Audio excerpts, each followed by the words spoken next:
decisions. And if the decisions were right, there's also tables that show you Arsenal will still be top. Moral of the story, agendas are going to agenda. A lot of people get more highs of seeing my football club fail than their football club. It says it all, if I'm completely honest. You touched on something lightly there, Dan, yeah? And I wanted to ask you, like, obviously, you ain't got a crystal ball. It's early, it's June, basically. We don't know what the next season's going to have in it. But I am filled with excitement for the Premier League next season and also a bit of nervousness. And I'll tell you why. Because I feel we've got stability. We've obviously got Mikel Arteta on top of stability. We've got a good 11. There's a lot of things that we've done that other teams need to do in it. I think Carrick's done all right. But as you said there, it's very different. He wasn't even there for the whole 40 games. It's different playing in 4 competitions a week and seeing what they're doing. Maresca's a good coach. I don't know what City are going to look like. I don't know what Liverpool, as much as I like Areola, so on and so forth. Even Spurs with De Zerbi. So it's like they still need to get their ships in order. We've got a bit of stability. Like, that fills me with confidence that we can retain it. But then obviously there's still the element of the unknown. I don't know what Xabi Alonso is going to look like at Chelsea, etc. Like, how are you, as much as you can in June, like, how are you looking at the rivals versus our prospects of retaining the Prem, bro? Yeah, we're in the most advantageous position we've ever been at the start of the season. Yeah. No more Pep Guardiola. I don't know what Maresca is going to do, but Pep finished 7 points behind us. If Maresca can replicate that, he's done well, in my opinion, because I don't think he's on the same level as Pep. I think Areola is going to play unbelievable football with Liverpool, but I don't know if it's going to be this current season. I do think he'll play better than what slot. So Liverpool, a little bit of an unknown. Michael Carrick's an unknown because they're going to bring players in and have 4 competitions now, not just the one in the Premier League. And then you've got the likes of Chelsea, who I think look an absolute mess. And even Xabi Alonso at his best, I don't think can get that Chelsea team. Arteta 2019 Alonso. Exactly. So I don't think there's anyone. I've got to be honest with you. It sounds arrogant, but I don't think there's anyone I'm scared of. There might be a team that surprises. You might get a new Emery Aston Villa side that looks like it's getting close. You might get a Michael Carrick Man United side that has an unbelievable summer, and you think, whoa, what's happening here? But I think you've got so many teams that have a question mark alongside them. Mikel Arteta is the only manager that's won the Premier League now in the whole of the 20 clubs. So this is a very sort of inexperienced young Premier League at the moment. So I don't see any shocks. I don't see a Spurs bouncing back or a Newcastle bouncing back. I don't see a Bournemouth or Brentford or Brighton going to that next level into the Champions League. So right now, as things stand, I think Arsenal are favourites, massive favourites. And I don't really see anyone that I'm massively fearing. That doesn't mean that no one's going to get near us, because I think it will be tight. And I think that Man City and Liverpool will definitely be close, and United, I think, will as well. But I think people have got to understand that going through a title race and a title challenge, they're both very different things, really. Like, it doesn't really start until the new year. So you can't really tell who's going to be in the title race till the new year, because Villa in the first 6 games of the season just gone were bottom of the league without scoring a goal. And they ended up getting themselves into a brilliant position and winning the Europa League and getting Champions League. So I think you've got to look at it through January onwards. Get to about March, April. Let's look at who you think is going to be in that title run. And then who you think is going to challenge. And then let's see who goes down to the title race in April, May. That's the way I look at it each season.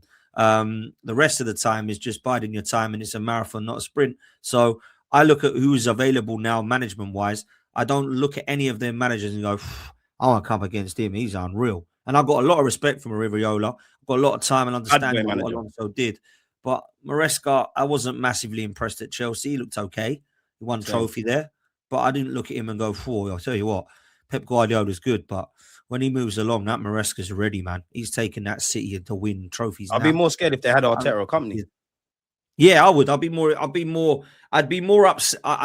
fearful if anybody appointed Ancelotti, Enrique, Conte, Simeone, any of those. I'll be more like, oh shit, they know what they're doing. They've been there and done it. But these guys haven't. They're up and coming. Out of all of them, I think the best appointment is Areola. I'll be honest. I think it is. I'm scared of, you know what? I wouldn't say scared yet, but I just feel I want to be respectful to Slot in it. I didn't rate him, but end of the day, you won a Premier League. You won a Premier League for Liverpool Football Club, which as a 31-year-old man, haven't seen them do that too many times. And the post-Klopp era, that's history, right? But I just think Areola is a very good tactician. How many players have Bournemouth lost? He's got them playing great football, and I just think Liverpool need competencies in it. Obviously, recruitment. They probably need a midfielder, need a couple of defensive additions. I know their fans want some wingers, but I think he will be good news for them. But this is all theoretical. I haven't seen it in place, innit? So then like a bit of a twofold question. Yeah. Do you see the teams like Chelsea and not really Spurs, but Chelsea and Spurs, the teams that haven't got Europe, like, do you kind of fear them and what they're going to say? And if you had to have a guesstimate, yeah, obviously you want Arsenal to win the league. Who do you think is the challenges? Like Arsenal first, like for me, I can't really predict it, but I would actually say Arsenal first. I think Liverpool second and maybe City. They're the kind of teams like, who do you see in this race with us? Yeah, look, I'll be real with you. Really quickly, I don't really know yet because of the summer transfer window. But as things stand right now, Yeah. which is all I can go by, Tottenham, I think, will be fighting for the sort of top half. I just don't think their squad's good enough. I think Deserve is better than the managers have had, though. Chelsea, one game a week, will be fighting for Champions League, but I don't think they'll be fighting for a title with the squad they've got. I think Manchester United, with the summer, with Carrick, and with more of a settled Man United finally in the 11, I think they could go for a title. I don't think they'll win it. Liverpool, I think with Iriola, I think it might be a bit soon this season, but next season I would worry about them for a title. Manchester City will be our 26, 27, 28, yeah. Yeah. And I think Manchester City will still be our closest rivals, and I think they'll come second as things stand.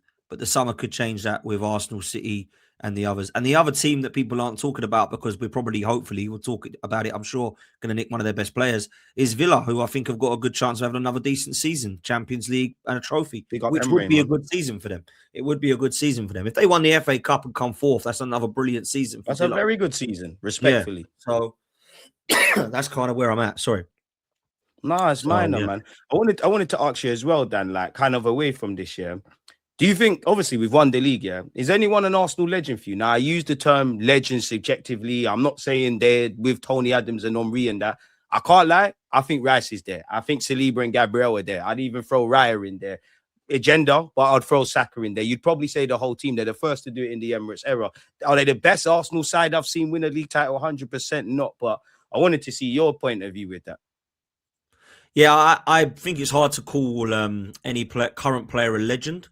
I think you have to look back to call someone a legend, if that makes sense. So you have to look at a Tony Adams and a Patrick Vieira and Henry and Bergkamp. And also they've got to achieve, and they've got to achieve. Now, for me, I don't think you call a player who's just won a Premier League a legend, but I think you might look back in history and say that Gabriel and Saliba are a massive part of that. Rice, likewise, David Raya, maybe Timber. I don't think any of the attacking players will go down as legends. I don't think any of the midfielders will go down as legends other than Declan Rice. So I think they'll be remembered. Whether they'll go down as legends, I don't know. But I also feel like their story's just starting, DG. 100%. So I feel like if I was to predict which one of them would become legends, it probably would be Declan Rice, Saliba, Gabriel, and David Raya. Because I'm looking at the scenario of what positions currently we have of those legends, and Patrick Vieira is one, Tony Adams is another. I think David Raya is up there with Seaman and Lehman as being one of the best goalkeepers we've had. Saliba's definitely better than them, you know. I'll be honest. Yeah, maybe. I think Tony Adams and Sol Campbell will always be better at Saliba and Gabriel, but in the next few years they can rival that. And I think Declan Rice is the closest thing we've had to Patrick Vieira since he left. 100%. So I feel like we've got a really good chance of having one of the best teams we've had in a long time. I do think we need to upgrade the attacking third, though. We're going to get onto that, man. And that's something, you know, I think every Arsenal fan could agree with, man. We're going to get into that. Before I ask you some more questions, I kind of want to break this up, yeah? So, yeah, if you've got any questions for Dan, you know, entertain our guest people, yeah? Keep them coming. Reva said, who do you think will be the worst performers out of the top clubs? I mean, if you call Spurs a top club, I'll just off the back Spurs. I don't know, man. Chelsea, Liverpool, I still United, think Chelsea, man. I don't put Tottenham have come 17th twice. I'm not including them. But Chelsea, I still don't know what I'm getting with Chelsea because I know where they're going. And although I do rate Alonso, I don't rate their squad. Cucurella is leaving. Reece James is injury prone. I don't rate their goalkeeper. I don't rate their centre half. Oh, shit. Their midfield is imbalanced due to the fact that they change it up every bloody week. Palmer has fallen off of a cliff. So they're relying on João Pedro because I don't rate any of their left wingers in Garnacho and Gittins and all them. So they need a serious window. Right. Well, having said that, if Chelsea was to go and get a world-class goalkeeper, a centre-half pairing, a proper centre forward and left winger, I'd be looking at Chelsea and saying they could go and put in a challenge. So it is very, very fine margins, man. It really is. And I think with Chelsea, they've got to change their ways from their ownership. If they go and buy another 22-year-old left winger, a young goalkeeper or centre back, they ain't going to move anywhere. But if they went and properly did it, like they went and did a madness, they pulled out a brilliant goalkeeper, Bastoni at the back, and I know like Yildiz at left wing, and up top Osimhen, I'll be thinking Chelsea could do this. But I don't think they're going to do that, bro.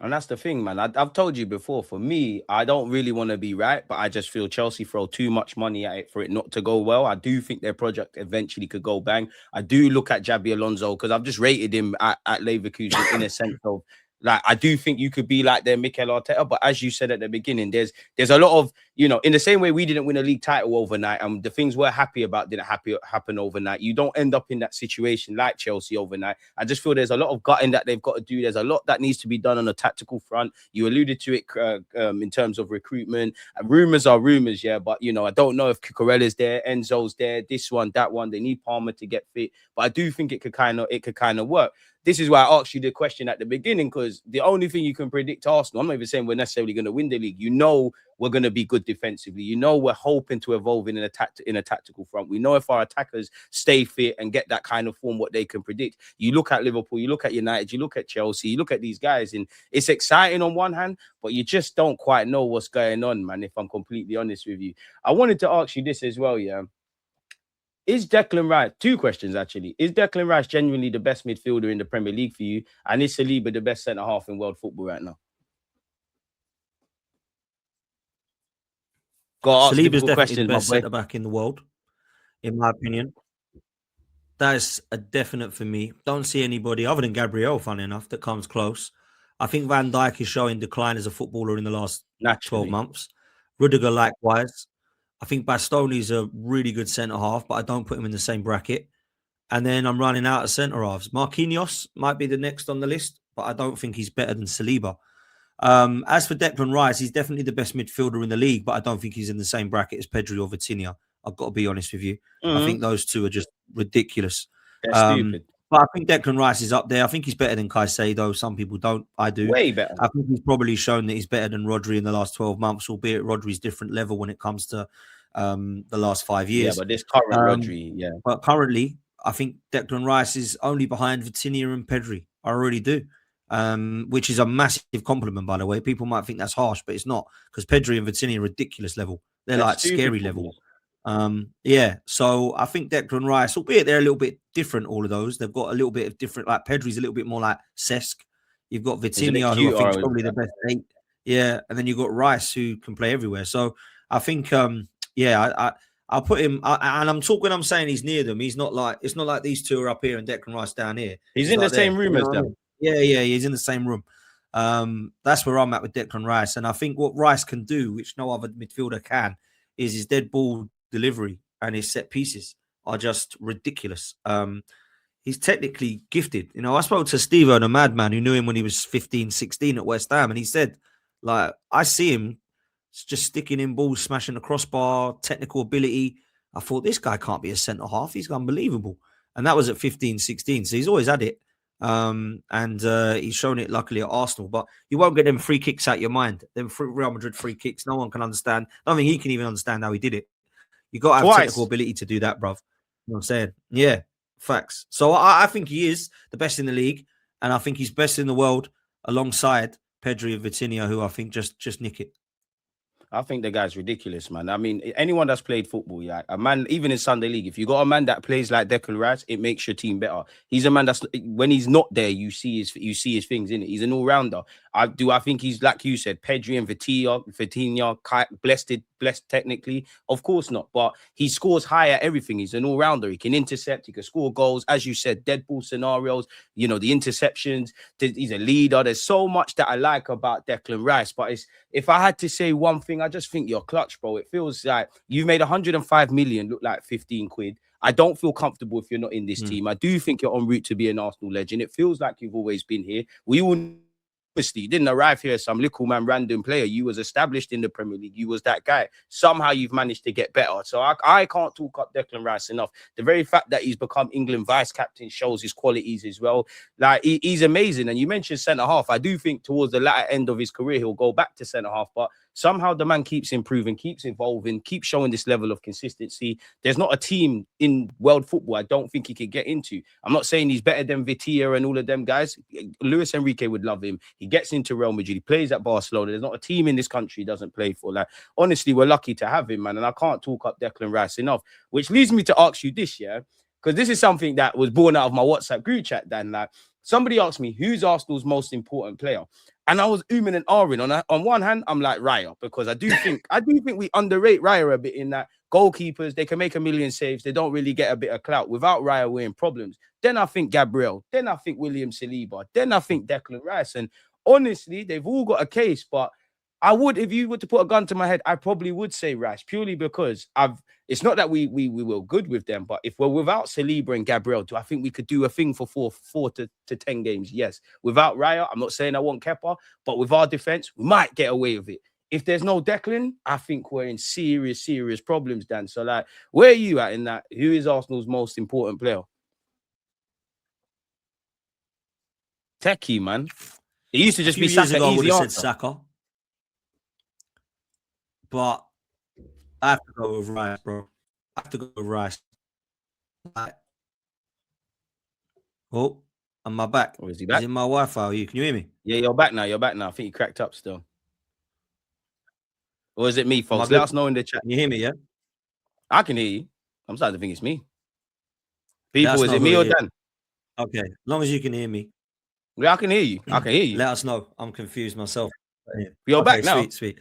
Yeah, no, I'm gonna go with Rice. I'm gonna go with Rice because I would have said Saka a few years ago, but for me, there's a lot of contenders, by the way, because Saliba, without him, we'd struggle. Without Gabriel, we'd struggle. That's defensively and offensively, by the way, from set pieces. Without Saka, we'd struggle because I still think he's our most threatening attacker. But without Rice, I don't think you've got that engine. You've not got that legs. You don't get that cover of blade of grass. You don't get the set pieces, dead ball deliveries. You don't get that guy who looks like he's going to drive the ball forward and take a shot outside the box. I think it's got to be Declan Rice, bruv. It's got to be. Someone said this guy Havertz. They're on banter still. I don't know about that. Big up Kai. I do not know about that though, man. Gabriel. But this is the questions that Dan was alluding to a few years ago. Big up Saka. We love Saka in it, but easy question. Like, we just say Saka and we just move on. Now it could be Saka, obviously, if he gets back to his business and etc. But yeah, man, it is what it is. It's nice, man. And obviously, regardless of the Wi-Fi, Dan's still here, man. You lot have dealt with poor Wi-Fi. We'll make it happen. Nah, we'll make it happen. Dan, obviously, as we move this on, yeah, I want to ask you one more question before I have a bit of fun, yeah. I wanted to ask you, like, has Gyökeres justified his transfer fee? Because 20 plus goals, all comps, for someone with a poor first touch, I think he's done all right, personally. But I speak to different people, I get different answers, my boy. Now I'm with you, bro, because he was 55 M's. I don't think that's a madness. When you look at what he's done, he's basically, like, eaten off scraps, ain't he? Like, we haven't really fed him through with brilliant passes or gone clean through one-on-one. So in a couple of crosses, and I said this to Sophie the other night when I was with her. Big her up. The games where we actually did take the shackles off, Gyökeres scored in all of them. If you look back to the games where we put 2s, 3s, and 4s and 5s past teams, which was fairly rare last season, we'd like to have done it a bit more. I look at Atletico Madrid. He scored. I look at Bayern Munich, Aston Villa, Leeds, home and away, Tottenham, home and away. Gyökeres scored in all of those games where we were opening up. We beat Sunderland 3-0. We come on off the bench and got 2 goals. We beat Forest under Ange when he was there at home. One of the first games we played, 3-0. Gyökeres scored. So I look at the games where we did open up. Gyökeres was there. So he's fed off scraps when it's been these 1-0s, 2-1s. And he still scored in those games in 1-0s. He scored the massive penalty against Everton. Home and away, he scored against Everton as the Max Dowman game as well. People forget about that. Monster, bro. So let's be real. I'm actually feeling what he's done this season. 22 goals in all competitions. I don't think it's a bad return from a first season. I think where people get it twisted is, well, he didn't get 50. Yeah. like he did at Sporting Lisbon. Well, he's So not he going to doesn't get get goals. He assist, doesn't get assists. He's not turning on the ball, and no? they just can't accept he's not sexy. As I keep saying, it's so Nah, he ugly. It's ain't. beautiful. I don't care if he isn't, man. Like Trust I me, who said, I don't cares? care if he scored 5 goals if we win the league, but he scored 22 in all He's competitions and done won the his league. job, bro. And he's done it with Timberlands and a pair of jeans on, apparently. So I take that, bro. Do you know what I'm I'll saying? have that. I'll take that. You know what I'm saying, apparently, he's not good enough. And you know what? Maybe Alvarez would be better. Maybe Victor Osimhen would be better. I don't know this. I ain't got a crystal ball. But right now, I know Gyökeres was the right player that we needed for this time, and he scored a hatful of goals. I'm cool with that. No problem. It's facts, man, and that's it, and that's the thing, man. I think in the modern day we're getting it twisted. I think where you look at Gyökeres, I do think he's met Arteta and Arsenal halfway. I do think the general play, the work in the channels, I actually do think he's earned his trust of his teammates and looks a lot more confident. But the man's a goal scorer, and there is a bit of an attacking tax in it. Me and you said this on your platform in August. Like, we was gassed about Eze, intrigued, I'll put it nicely, about Noni, happy about Gyökeres. But we always have that feeling of, if Arteta can fix 1-2 things and evolve us tactically and create chances so that, you know, you mentioned many games where we scored more goals, Gyökeres is going to thrive, bro. At the end of the day, we've had pretty strikers. We've had strikers that can do all the stuff in Arteta's system, but they're not necessarily clinical. Obviously, my thing is, if I look at it, like you said, if you could get Alvarez, get Osimhen, get a Joe Bloggs, I'd be for that, because I still think it's a bit horses for courses, if that makes sense, in attack. Like, there's games for Kai, there's games for Gyökeres. I would like a striker where you're it don't matter if it's a low block or open game, you're on that. But Gyökeres is the least of our problems. Dan, as we move on, I wanted to, before we get into the Morgan Rogers and the Bacolas and etc., I wanted to play a quick game with you. Not really a game, but I watched your video and I wanted to ask you, like, keep or sell, just simply put. I'm just going to say some names. Keep or sell, yeah? Ethan Nwaneri, keep or sell? I'd loan him, bro. I'd keep him. I'd let him go on loan as well, man. Yeah. I want it to be to a Premier League side that toughens him up a bit, gives him a little bit of understanding of this league, maybe a Leeds, Brighton, Brentford. I think he needs to play, and I would like him to play first-team football in that kind of... Doesn't matter if he's right wing or 10 for me, either position. Get some minutes. Get some minutes under your belt, and actually have a proper loan spell, not like the one you had at Marseille. So have a full loan for a year and come back strong, because I've got a lot of time for Ethan Nwaneri, man. I want to see him in an Arsenal shirt one day. So I would loan him, bro. Miles Lewis-Skelly. Keep. And probably start, if I'm honest, unless we go and get that midfielder next to Declan Rice that isn't Zubimendi. I would probably start him right now if everything was to stay the same. I think he's got a future in the midfield. I think he brings his legs, athleticism, and energy. And I think if it wasn't for the last few weeks of the season, I don't think we would have been seeing as nice football without Miles Lewis-Skelly in the side. So, yeah, keep him 100%, bro. Noni Madueke. I would keep him as and bench him. I'd keep him as a squad player. I think he deserves one more year. I'm not a fan. I've got to be honest. I do prefer Ethan Nwaneri. I'd rather have kept him. But I think Noni scored some important goals for us. And I think there's something there that we can try to blossom if the end product was to improve. But he's only got one more year for me. Facts. He's only got one more year for me. So, but I'd keep him, but bench him. I'm on that. Like, you know my thoughts, Dan. I'm a hypocrite because certain players I do that are potential, whatever in it, but I don't really like the Nonis, the fairly seasoned but unseasoned players. I don't really want to keep going through years of if he could have end product. I must admit, I don't really rate him, but I do like him. I like the way he carries himself, and even with at the parade. Me and you spoke about it, and we both agreed. I did not like, the whole petition thing last season. I do like his mentality. I do like the fact that, okay, his end product isn't quite there, but it is a bit refreshing just to see somebody just take their man on consistently. But I do need him to go up the gears, innit, if I'm completely honest with you. Trossard. I would sell him. I think he's done a brilliant job. And I think it's time to upgrade. 31, probably get 15, 20 million for him. I think he'd be a good signing for somebody else. Rumours that Villa are interested, be a good signing. And I just don't think Trossard is the guy that we need to be starting every week now. So I think sell and upgrade. I got to throw Martinelli then. Yeah, look, if we sell Martinelli and we had to keep Trossard, fine by me as cover, right? But I do think Martinelli can get us a lot of money. And if anything comes in 50 million upwards, I think we've got to accept it. Look, he's a good player, but I don't think he's an elite player like we expected him to be. He's not developed into the player we wanted him to. And unfortunately, he's not kicked on, but he's also not really showing that he's personally into proving either. Like, I don't think it's just the coach. Like, to get 2 league goals this season, whatever it is, that's not good enough. And I know he's got about 6 or 7 in the Champions League, but I needed to see more from Martinelli. And I still think there's a player in there. And at the age of 24, I think somebody might get the best out of him. It might be one of these sales that we look back and go, oh, shit, why did we sell him? It might be that in a couple of years, but I can't see much more of Martinelli at the moment. It's not really doing it for me, unfortunately, on that left-hand side. So, yeah, man, I'll be honest. I think it's probably time that we sell both these guys on the left, and maybe we bring in Jeremy Monger as the backup to an elite left winger. That's what we all pray and hope. Unfortunately, you're right in that. I like Trossard. I like Martinelli. I make you right on both of those.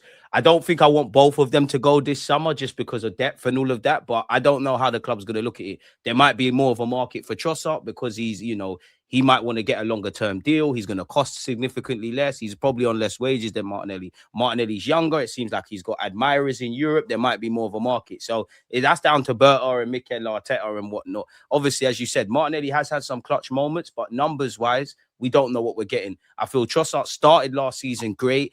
Turner 2026 went off the boil, kind of ended the season strongly, but we need monsters in it. Like, I just want to, the same way I feel about Declan Rice, Lewis Skelly, and our defenders, I want to feel about our attackers, because when I isolate our attackers, some of it is due to form and ability and whatnot, but they're not bad players. It's just suddenly when you've got a group of men like that, and you don't know what you're getting, I think you can only get to a certain point. Granted, we have got over the title in the Premier League. I do think in the Champions League, even games like PSG, if you had some players with a bit of individual brilliance, I'm forcing it because Kvaratskhelia didn't really do